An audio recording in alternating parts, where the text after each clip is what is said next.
बहिरो व्यक्तिलाई देखेर जो हाँस्दछ उसलाई कुन नरक कुण्डमा लिएर गइन्छ? यहाँ शास्त्रमा त्यही वर्णन गरियो। अनि त्यो मात्र होइन, आफ्नी पत्नीसँग सम्भोग गरेर जसले शुक्र पिलाउँदछ त्यो व्यक्तिलाई कुन नरकमा लिएर गइन्छ? त्यो पनि वर्णन गरियो। अनि यहाँ अर्को पनि वर्णन गरियो, जसले श्रीकृष्णको गुणगानको अवसरमा श्रीकृष्ण भक्तहरूले आँसु बगाउनु भएको, गदगद बाणीले श्रीकृष्णको नाम गाउँदै कीर्तन गर्नुभएको, नाच्नु भएको देखेर उपहास गर्दछ, त्यसलाई एकदमै भयानक नरक कुण्डमा लिएर गइदो रहेछ। त्यसको पनि वर्णन गरियो। अब हामी एकैछिन कस्तो कुकर्म गर्ने व्यक्तिलाई कस्तो नरकमा लिएर गइन्छ भन्ने अब त्यसबारेमा सुनौँ, हामी सबैले सुनौँ।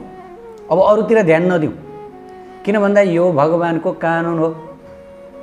एउटा सानो देशमा त सानो सरकारले बनाएको कानुनले काम गर्दछ। मलाई थाहा थिएन हजुर भन्न पाइँदैन। कानुन एकदमै कठोर हुन्छ, निर्दयी हुन्छ, हमदर्दी अलिकति पनि राख्दैन। तपाईले चाहे जानेर गर्नुहोस् नजानेर गर्नुहोस्, तपाईले गर्नु भएपछि त तपाईँ फस्नु भइहाल्यो, तपाईले दण्ड भोग्नु परिहाल्छ, तपाईलाई छुट्टी हुँदैन। कानुन एकदमै निर्दयी हुन्छ नि। हो त्यसै गरी भगवानको कानुन पनि यस्तै किसिमको छ। किन भन्दा पाप गर्ने, दुष्कर्म गर्नेहरू त दण्ड भोग्नै पर्छ। तब यहाँ स्वयं यमराजजीले बताउँदै हुनुहुन्छ, हामीलाई थाहा थिएन भन्न पाइँदैन। किनभने शास्त्रमा त भगवानले आफ्नो कानुनमा सबै कुरा स्पष्ट रूपमा बताइदिबक्सेको छ।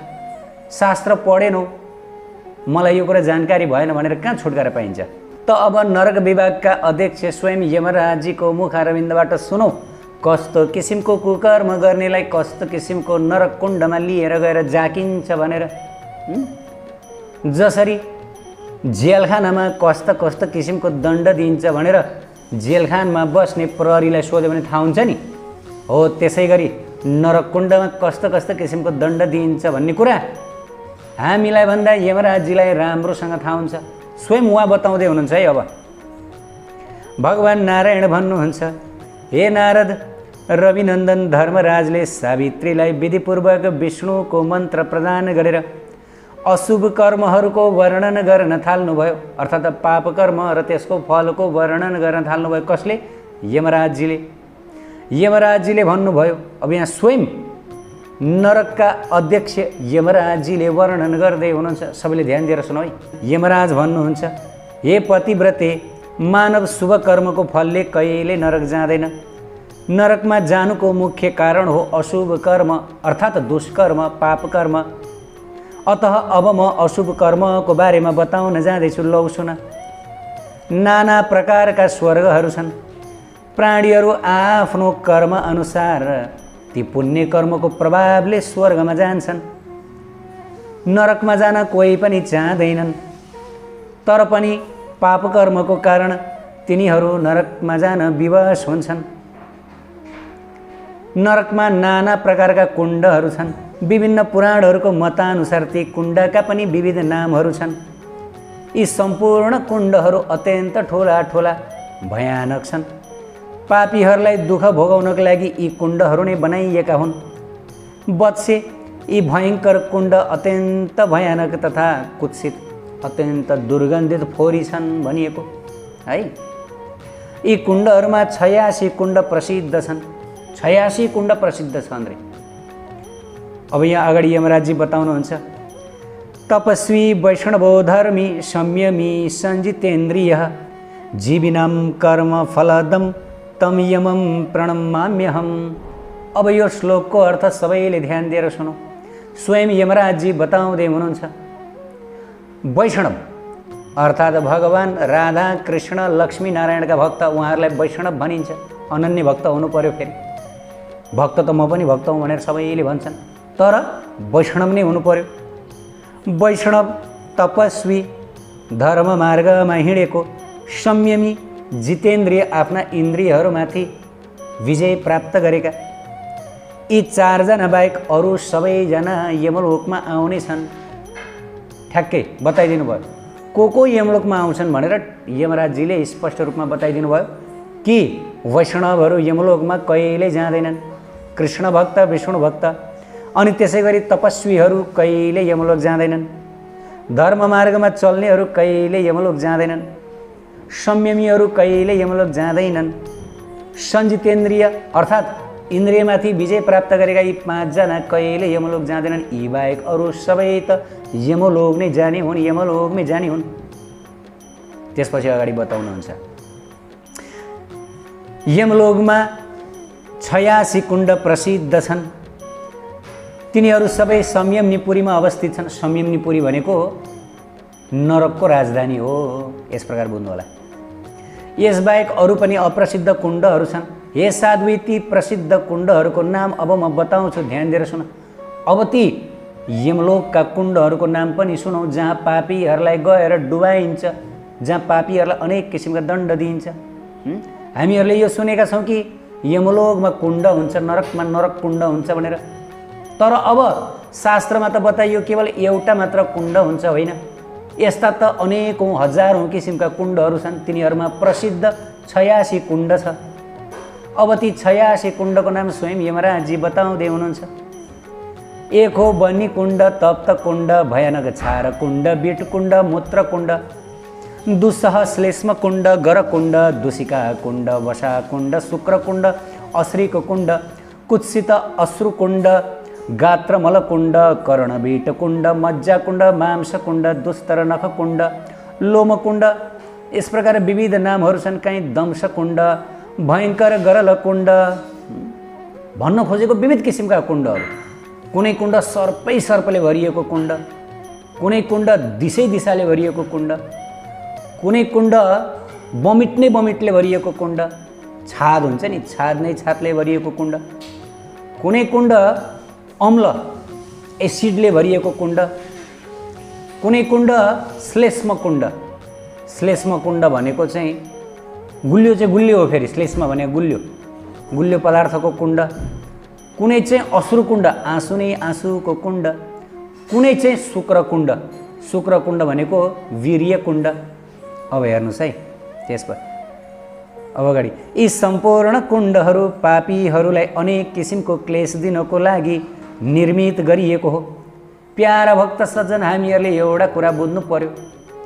जिउँदो छँदा नि अनेक किसिमको दुःख कष्ट, यो शरीरले अनेक किसिमको दुःख कष्ट, मर्दाखेरि पनि दुःख कष्ट, जन्मदा त झन् अनेक किसिमको दुःख कष्ट, मरेपछि त झन् अनेक किसिमको दुःख कष्ट। यत्र यत्र नरक कुण्डमा गएर चाहिँ के गर्नुपर्ने, दुःख पाउनुपर्ने होइन। के हो यो जीवन? बुद्धिमान व्यक्तिले अलिकति सोच्नु पर्दछ। भनेपछि यो संसार जहाँ म बसिरहेको छु त्यहाँ केही न केही दालमा केही कालो छ भन्छ नि, केही न केही खराबी हुनु पर्दछ, नत्र भने खाली दुःखका दुःख। मरेपछि पनि एक एक कर्मको फल भोग्नु पर्ने, जिउँदो छँदा पनि अनेकौँ दुःख कष्ट सङ्घर्ष झेल्नु पर्ने। त बुद्धिमान व्यक्तिले विचार गर्दछ कि मेरो लागि यो बस्ने ठाउँ होइन होला, म यी दुःख केही पनि चाहन्न, तर पनि दुःख भोग्नु परिरहेको छ। त के कुराको कमी भइरहेछ? हो, त्यो कमीको आपूर्ति गर्दछ, ज्ञान लिन्छ, गुरुदेवको चरणाश्रयमा जान्छ। अब यहाँ अगाडि बताइयो, हेर्नुहोस् है। 10 लाख किङ्करगण सदा हातमा अनेकौँ किसिमका अस्त्रहरू लिएर यी नरककुण्डहरूको रक्षा गरेर बस्दछन्। 10 लाख स्टाफहरू यी नरककुण्डको रक्षा गर्नलाई। र त्यो नरककुण्डमा जो पापीहरूलाई लगिन्छ, दुष्कर्मीहरूलाई लगिन्छ, तिनीहरूलाई दण्ड दिनको लागि यमराजजीका 10 लाख स्टाफहरू, कर्मचारीहरू छन्। किनकि बिना कर्मचारी त दण्ड दिन कसैले सक्दैन। 10 लाख कर्मचारी। अनि फेरि यी कर्मचारीहरू कस्ता कस्ता छन् त्यो पनि वर्णन गरिएको छ। यी कर्मचारीहरू हातमा दण्ड लिएका छन्, भयानक लौरो। यिनीहरूले सुल भनेको त्रिशूल जस्तो हुन्छ नि, एउटा मात्र सुल लिएका हुन्छन्। र यिनीहरूको हातमा के हुन्छ? पास हुन्छ। पास भनेको जसरी प्रहरीको हातमा हतकडी हुन्छ त्यसै गरी यिनीहरूको हातमा चाहिँ पास हुन्छ। तिनीहरू भयानक एवं मदाभिमानी किङ्कर, हातमा भयानक गदा लिएर अत्यन्त शक्तिले उभिएका हुन्छन्। अभिमानी हुन्छन् रे, एकदमै क्रोधित। तिनीहरूको मनमा अलिकति पनि दया हुँदैन, निर्दयी, कठोर। यमराजका किङ्करहरू एकदम कठोर रे। तिनीहरूलाई कसैले पनि रोक्न सक्दैन।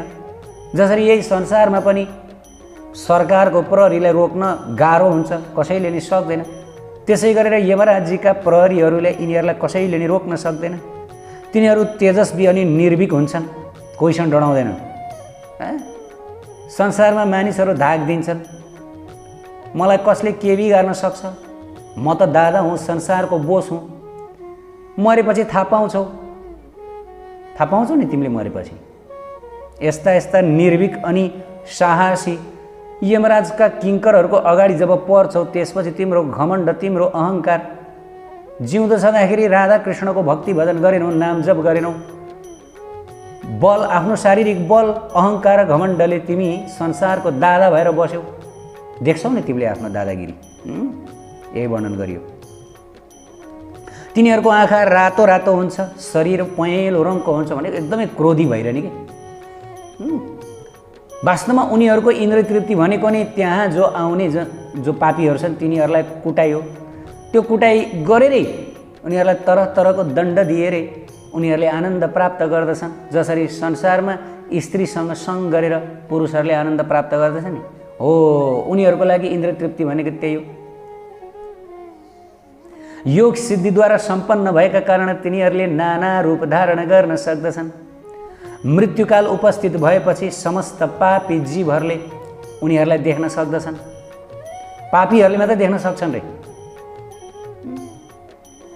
जब पापी व्यक्तिको मृत्यु हुन लाग्छ त्यो बेलामा ती यमराजका किङ्करहरू त्यो पापी व्यक्तिलाई लिन भनेर आउँदछन्। त्यसको शरीरलाई होइन, त्यसको आत्मा र सूक्ष्म शरीरलाई लिन। त्यसको शरीर त यहीँ छोडेर जान्छन्। के काम त्यसको शरीर? त्यो मरेर जाने, कुहिएर जाने शरीर के काम? उनीहरूलाई चाहिने कुरो लिएर जान्छन्। त्यो के हो? उसको सूक्ष्म शरीर र आत्मा, ऊ भित्रको।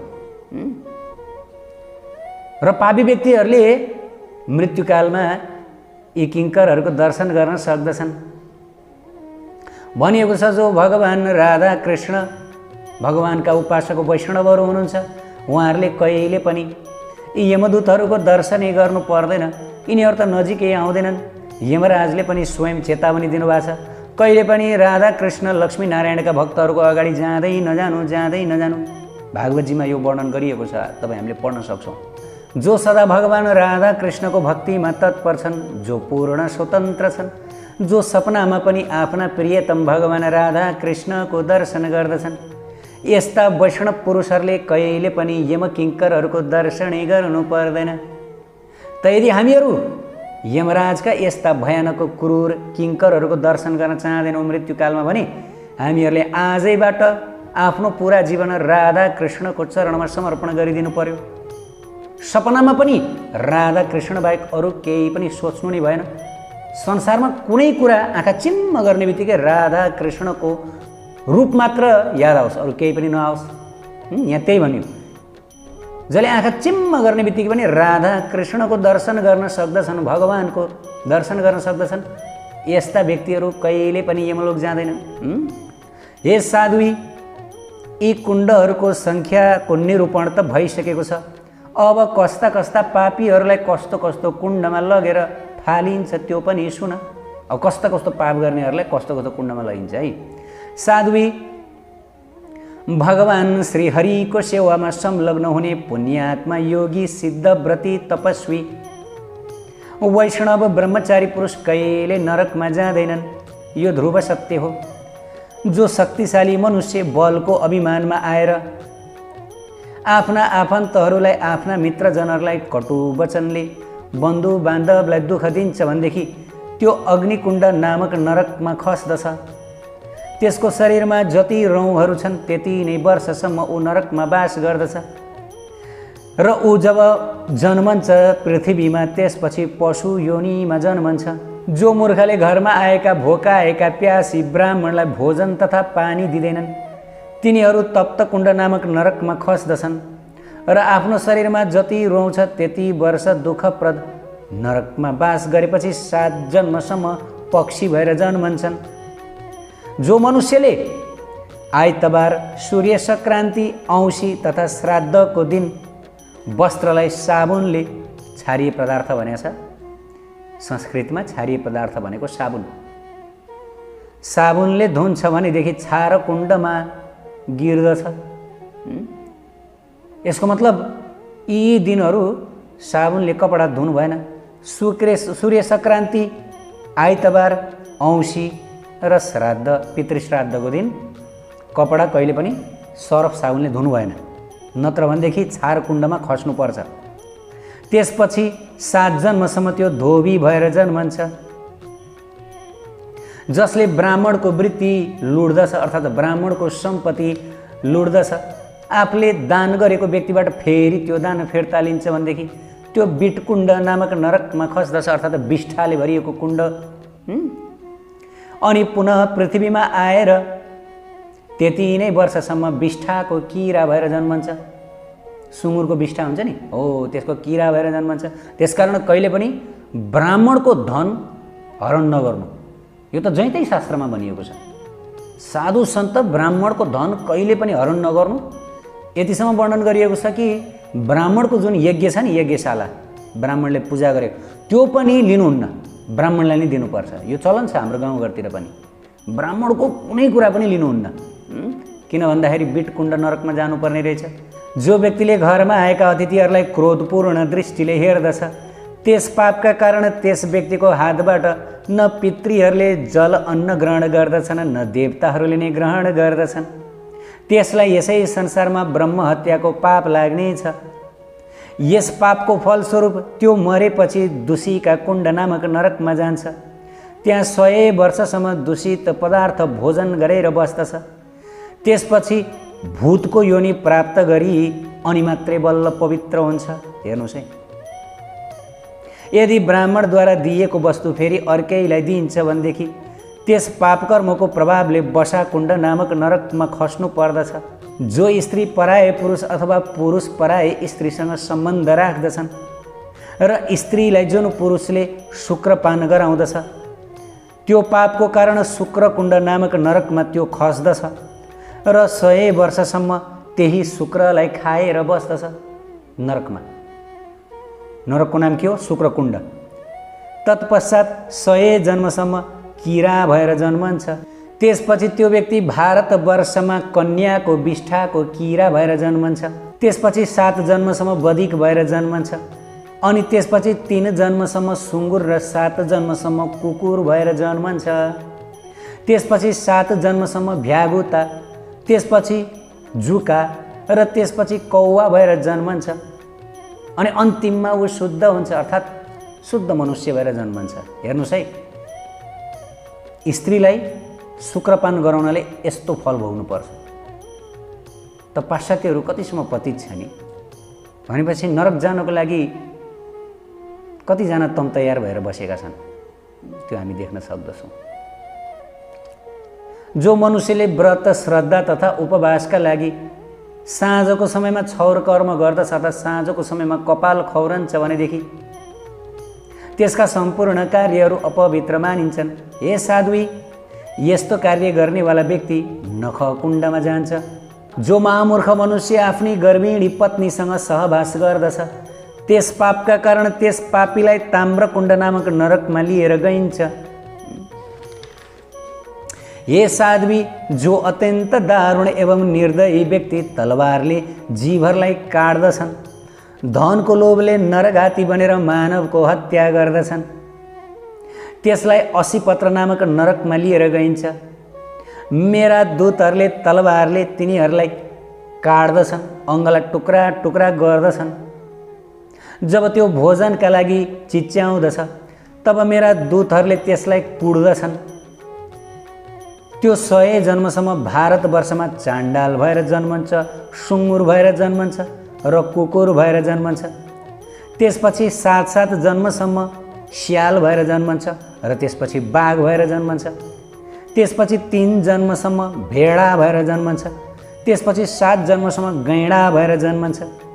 त्यसपछि 3 जन्मसम्म भैँसी भएर जन्मन्छ। त भक्तमान बाबा, आजको यस प्रसङ्गमा हामीहरूले कस्तो कस्तो पाप गर्नेलाई कस्तो कस्तो नरक कुण्डमा लिएर गइन्छ र कस्तो कस्तो किसिमको दण्ड सजाय दिइन्छ भन्ने विषयमा सुन्यौँ।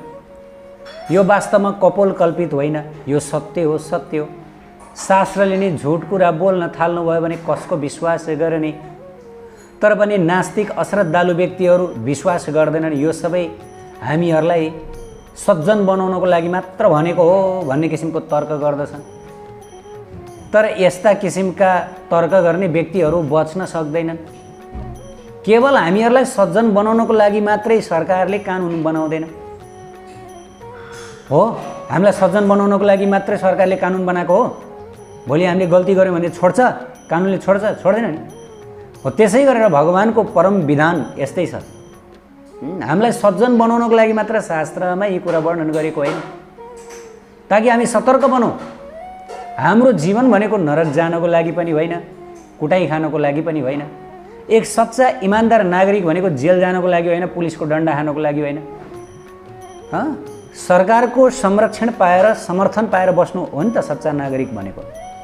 जेलमा गएर कुटाइ खाने, दण्ड भोग्ने, के रमाइलो भयो, के मजा भयो हो। त्यसै गरी हामी सबैजना भगवान्का अंश हौँ।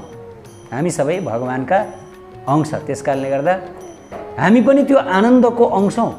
हामीले पनि भगवानको सानिध्य प्राप्त गर्ने, राधा गोविन्दको सेवा गर्ने, सच्चिदानन्द जीवन प्राप्त गर्ने, त्यसको लागि हो नि हाम्रो जीवनको उद्देश्य भनेको त। यस प्रकार जन्म मरण भोग्नु पर्ने संसारमा अनेक किसिमका दुःख कष्ट, मरेपछि पनि नरकमा गएर एक एक कर्मको फल भोग्नु पर्ने, राम्रो होइन नि यो जीवन त? के राम्रो यसबाट? केही पनि राम्रो भएन। त्यस कारणले गर्दाखेरि हामीहरूले यो मानव चोलाको फाइदा उठाउनु पर्दछ। यो मानव चोला गुमायो भने कि गुमायो, फेरि फिर्ता पाइँदैन। फेरि यो भक्ति जीवन कहाँबाट पाइन्छ? त्यस कारणले गर्दा जो पापी व्यक्तिहरू छन् तिनीहरूको कुरै नसुन्नुहोस्। संसारमा प्राय व्यक्तिहरू पापी छन्, लगभग अधिकांश व्यक्तिहरू। किनभने शास्त्रमा विश्वास नहुनेलाई पापी नै भनिएको छ, भगवानको भक्ति नगर्नेलाई पापी नै भनियो। यहाँ यमराजले त स्पष्ट भन्नुभयो, जो राधा कृष्णको भक्त होइन, भगवानको भक्त वैष्णव होइन, उहाँ बाहेक अरू सबैजना आउँछन् नरकमा। भन्न खोजेको जतिसुकै संसारमा हाँसेर खुसेर, जतिसुकै मोजमस्ती गरेर संसारमा बिताऊ, जतिसुकै आफ्नो फिलोसफी छाँट, जतिसुकै तिमी पढाइ लेखाइ गर, यदि तिमी वैष्णव भएनौ भनेदेखि तिमी निश्चित रूपले नरक जान्छौ। मेरो वचन होइन, यहाँ त स्वयं मैले श्लोकै पढेर सुनाइ शास्त्रको। तपस्वी वैष्णवो धर्मी संयमी सञ्जितेन्द्रिय। जो वैष्णव छन्, तपस्वी छन्, जितेन्द्रिय छन्, धर्मको मार्गमा हिँड्नेवाला छन्, संयमी छन्, यी 5 जना बाहेक सबै नरक जान्छन्। सबै एक एक गरी। त्यस कारणले गर्दाखेरि तुरुन्तै तुलसी कण्ठीमाला धारण गरिहाल्नुहोस्, तिलक धारण गरिहाल्नुहोस्। यो वैष्णव तिलक हो। वैष्णवको चिन्हहरू के हो? सर्वप्रथम त म राधा कृष्णको अनन्य भक्त भएँ। आजबाट अनन्य भक्त भएँ। अन्याश्रय त्यागो अनन्य, अरू सबैको आश्रय मैले त्यागिदिएँ। सम्पूर्ण देवी देवताको आश्रय त्यागिदिएँ। मैले एकमात्र भगवान राधा कृष्णको आश्रय लिएँ। गीतामा पनि भगवानले त्यही बताउनु भयो, सर्वधर्मान परित्याज्य मामेकं शरणं व्रज अहं त्वा सर्व पापेभ्यो मोक्षयिष्यामि मा शुचः। सम्पूर्ण किसिमको धर्महरूलाई त्याग, सम्पूर्ण किसिमको आश्रयहरूलाई त्यागेर एकमात्र मेरो शरणमा पर, म तिमीलाई सम्पूर्ण पापबाट मोक्ष प्रदान गर्दछु भनेर त भगवानले गीतामा भन्नुभयो। तर पनि हामी विश्वास गर्दैनौँ। हामी भगवान राधा कृष्णको भक्तिमा लाग्दैनौँ भने हामीभन्दा पुरपुरो खप्पर बिग्रिएको फुटेको अरू को हुन सक्छ? हैन? त्यस कारणले गर्दा प्यारा भक्त सज्जन अहिले नै वैष्णव बनिहालौँ। आजै तुरुन्तै यही बेला वैष्णव बन्ने समय यही बेला हो, नत्र खैरात छैन। शास्त्रमा त बकाइदा बताइयो, वैष्णव बाहेक सबैजना आउँछन् नरकमा। सबैजना, जोसुकै होस्, जतिसुकै लिपस्टिक पाउडर लगाउने हुन्, जतिसुकै हिरो हिरोइन बन्नेहरू हुन्, नरक हो, सिधै नरक। त्यसकारण आजै वैष्णव बनौँ, आजै भगवानको माला लिउँ। जस्तो यहाँ माला छ अगाडि भक्तहरूले लिइरहनु भएको छ, माला समातिहालौँ। हरे कृष्ण महामन्त्र जप आजैबाट गरौँ। कुनै पनि पापी व्यक्तिको कुरो नसुनौँ। यहाँ त भनियो भगवानको भक्ति भजन नगर्ने बाहेक सबै पापी हुन्। गीतामा त क्लियरली बताइए, येषां तु अन्तगतम पापम जननम पुण्य कर्मणम। केवल पाप पूर्ण रूपले नष्ट भएका व्यक्तिहरू मात्रै मेरो भक्तिमा आउँदछन्। जो व्यक्तिमा पाप छ तिनीहरू आउँदैनन्। त्यस कारणले गर्दा भगवानको भक्ति नगर्नेहरूलाई एक हिसाबले शास्त्रमा पापी नै भनियो। त पापी व्यक्तिको गन्तव्य त नरक नै हो, अन्त कहाँ हुन सक्छ? अपराधीको गन्तव्य त जेल नै हो, कारागार नै हो। त जो कारागार जाँदैछन्, जो अब छिटै नै नरक जाँदैछन्, उनीहरूको पछाडि लागेर उद्धार हुन्छ कहीँ, कल्याण हुन्छ? उनीहरूको उपदेश सुनेर कल्याण हुन्छ? सद्गुरुको उपदेश सुन्नुपर्छ, वैष्णव आचार्यहरूको उपदेश सुन्नुपर्छ, सन्त महापुरुषहरूको उपदेश सुन्नुपर्छ, सत्शास्त्रको उपदेश सुन्नुपर्छ। शास्त्र पनि असत पनि छन्। यी जति पनि आधुनिक पढाइ लेखाइका किताबहरू छन् यिनीहरू सब असत शास्त्रहरू हुन्, किनकि यिनीहरूमा भगवानको ज्ञान दिएको छैन। यस्तो अमूल्य ज्ञान कहाँ दिएको छ?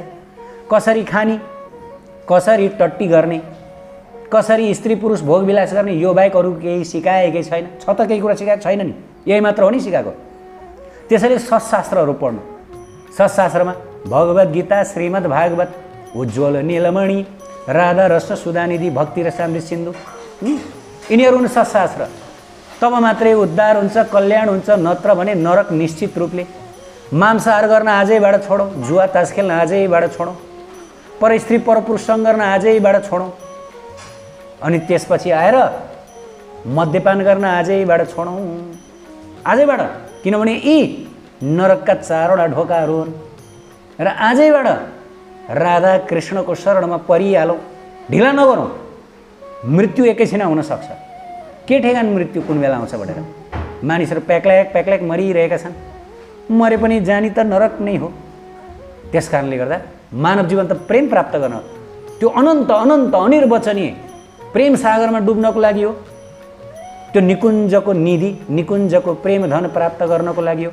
अरे भगवान् त्यसैका लागि त आउनुभयो चैतन्य महाप्रभुका रूपमा। राधारानीको भाव लिएर किन आउनुभयो? ताकि त्यो प्रेम वितरण गर्न सकियोस्। भगवान्ले भन्नुभयो केही गर्नु पर्दैन, माग बस, अलिकति श्रद्धा राख, माग मसँग म दिन्छु। तर पनि मूर्ख मनुष्य त्यो पापले यति थिचिएको छ, पापीहरूको सङ्गतमा यति छन्, यति ग्रस्त छन्, निस्कनै दिँदैन। न त एकदम सिम्पल छ भक्ति, एकदम सिम्पल छ। पापीहरूको सङ्गत त्याग, यता भक्तहरूको सङ्गत गर। गाह्रो हुन्छ सुरुमा, किनभने कुनै पनि कुरा नयाँ सङ्गत, नयाँ संसार अजीबको लाग्छ। तर पनि बिस्तार बिस्तार त्यसमा एडजस्ट हुँदै गइन्छ, त्यही आनन्द लाग्न थाल्छ। पापीहरूको सङ्गत आजै त्याग्नुपर्छ, आजै। उत्कृष्ट आध्यात्मिक जानकारीहरूका लागि नेपालकै पहिलो शुद्ध आध्यात्मिक च्यानल टिभी लजिकल कृष्णलाई सब्स्क्राइब गर्न नभुल्नुहोला र हरेक अपडेट्सका लागि यो बेल आइकन पनि दबाइदिनुहोला।